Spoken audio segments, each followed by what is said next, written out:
Howdy, folks. Welcome back to another episode of TASB Talks, the podcast bringing you the latest happenings and insights into Texas public education. I'm your host, Matt Mitchell, and I am joined again by my friends from TASB Governmental Relations, Division Director Dr. Gonzalez, and a new face to the show, Ruben Longoria, Director of Federal Affairs. Ruben, welcome to the show for the first time. Hey, I'm glad to be here with you guys. So the reason we have you on this week is because obviously the federal level is your area of expertise, and I understand we have a pretty big update to get to, don't we?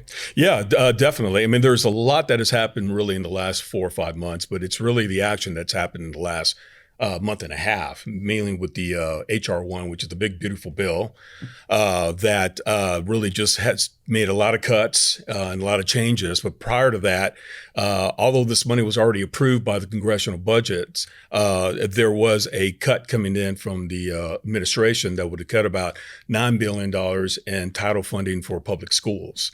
That money is instrumental for public schools, especially now that they were thinking about cutting it.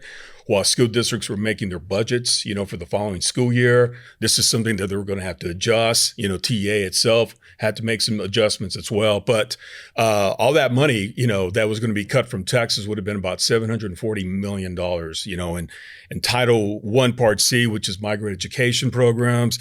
You saw Title II, supporting effective instruction. Title III, supporting English language learners.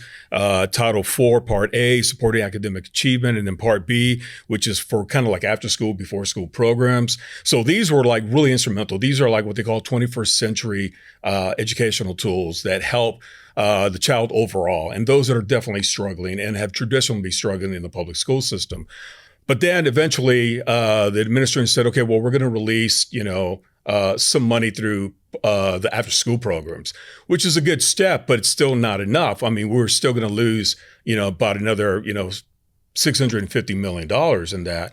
But eventually, through a lot of advocacy, including the advocacy that TASB GR did with our congressional members, but also both Republicans and Democrats were lobbying and advocating to the administration about, you need to release these funds. This is really impacting my community. And I think that was one of the major driving factors to getting this money finally released. So now the money is definitely coming to Texas. In fact, it's already come to Texas. TA's already issued out a statement, or maybe to the administrative letter, saying that this money is already available.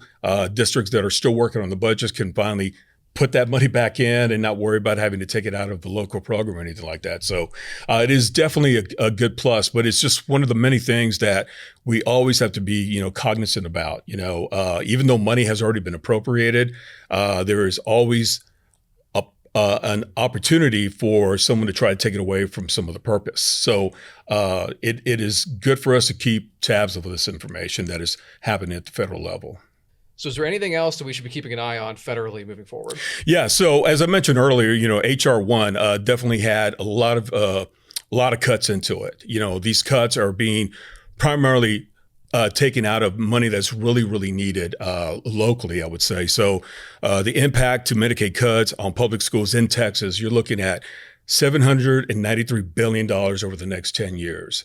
That's a lot of money for students who really need it, especially those who are receiving services at public schools, or, even receiving services at home. They're able to access these funds. So that's really a lot of money that's going to be impacting our schools. And then if they're not going to be getting this money from the federal government and they're still in the public school system, which means the public school is going to have to find a way to come up with this money to cover these services. And it's just going to be really instrumental.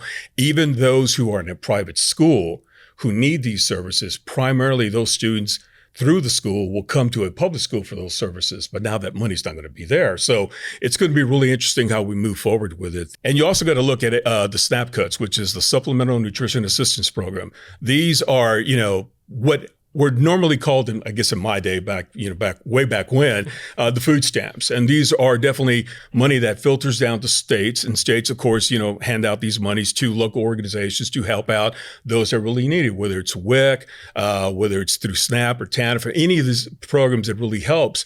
But these are also school children, who rely on these funds for food at home. And then, if they don't have the food at home, that means they're going to be relying on the school to be able to, provide more assistance for them, whether it's a school breakfast program or school lunch program, even some of those that are the during the summer program. Some school districts do offer a lunch program for their students. So if that money starts to dwindle down at home, that means there's going to be a lot of reliance on these school programs at their campuses, and if the money isn't there for them, it's just going to be an overall devastating effect down the line, because a lot of research has been said time and time again that when a child has a good, full stomach, he and she are ready to learn. And that's really, really important as we move forward. So, Ruben, we should also mention the tax credit scholarship program, the National Voucher Program that passed recently. Can you tell us a little bit about that? Yes, of course. That's also in the HR1. That's basically a dollar-for-dollar tax credit to individuals. This is basically for individuals who donate to a scholarship granting organization. It is really the only one of its kind. Other nonprofits do not have a dollar-for-dollar tax credit, but this program does. Those that are applying for this money through this state granting organization, the credits that go into it are, I think, capped up at $1,700 per year, which is still a good amount of money. They also will be applied towards homeschool students. Now, it's not required for every state to participate in this program. It is individually up to the states to do so. But since Texas just recently passed this, a voucher program, a local voucher program, now we're going to have this pretty much as a supplement to that program as well. So it's going to be almost like being able to get funding from the state and from the federal government, so to speak. The thing about this is no public funds are going into it. These are individual contributions, but the dollar-for-dollar tax credit is something that the federal government is not receiving anymore. That's really the key thing to think about, because that money normally would be in the federal government, because of taxes, whether it's an organization, a business, or an individual, they would have to pay for that. But now they can get away from not paying those taxes. That's definitely less money for the federal government. But there is a key to this, and a lot of people really didn't know this. This can also apply to public schools. So public schools, if Texas allows this to happen, the federal voucher program, and it will, I'm confident that it will, then a public school can actually tap into that. They can set up their own scholarship granting organization to receive these kind of funds, to accept them and use them for academic tutoring, books, supplies, equipment, special education related services, computer software, and so forth. So there is a little part of it that school districts can get into. They can participate in this, and it definitely would benefit them. But it's going to take some work. But again, it's not going towards a private education. It has to go directly to a public school. So that's going to be a little bit different how it gets rolled out. Well, Ruben, we appreciate the federal update there. We'll certainly keep an eye on those items moving forward. And now, of course, I wanted to go back to the state level. We are in the middle of a special session for the 89th Texas Legislature. And there's been some movement on some public education bills early on, hasn't there, Docs? You're correct. You're correct, Matt. In fact, this week is the second week. This wraps up the second week of the legislature and of the special session. And they've really been hearing quite a few bills right now for a special session. And in fact, just last week, they heard Senate Bill 12 in Senate State Affairs and passed it, which would prohibit schools from hiring or contracting with lobbyists or joining associations that hire and contract with lobbyists. And Wednesday, they heard that on the floor. And as expected, that passed off of the House floor. No amendments were accepted.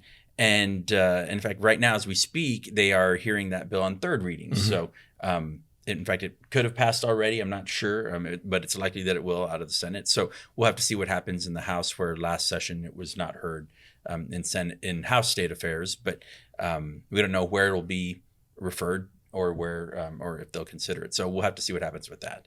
Also, they are considering a lot of the bills to address emergency responses, responding to what happened in Central Texas just earlier this month and over the July 4th weekend. So there was a big hearing yesterday, went pretty much all day and into the evening to discuss that, and really heartbreaking testimony that they were hearing, because they're hearing from people that were directly affected by these floods. So they're going to be considering those bills over the next week or so, a couple of weeks that we have left. As of today, Friday, the Senate Local Government Committee heard a bill to put a cap on the tax revenue that cities and counties can realize. As folks know, every year generally as appraisals go up, local taxing units they see an increase in their revenue. And so what they did to school districts a few years ago is they said, well, you can't collect over 2.5% of the previous year without a voter approved tax rate. And so election. And so they're now thinking of doing that to cities and counties. So the Senate Local Government Committee heard that bill. I believe Senate Bill 9 is that bill. They heard that bill today, passed it out of committee, and we'll see what happens to that on the Senate floor. But that is part of the governor's special session agenda to lower property taxes. That is the way the Senate is addressing it, because it was to lower property taxes to include kind of cutting putting spending limits on local governments. And so this is how the Senate is addressing that issue. But they're definitely busy and hearing several bills. The House has really been focusing on the flood response as a Senate, because it's a joint hearing. But today the House is hearing the redistricting, the congressional redistricting bill, which is federal redistricting, not state redistricting. But so they'll be doing that mostly today. They had 400. Yeah, they had almost 500 people testify. They've been at it for 3 hours already, and they got 400 some odd people in public testimony to go, I believe. So that's going to be, well, we'll see what happens there. They'll be there for a while. So things are still moving, and we'll see what happens next week.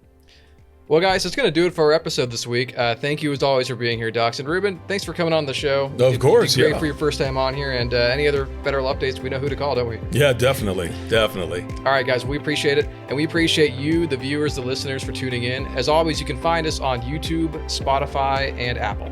Thanks so much, and I'll have a good one.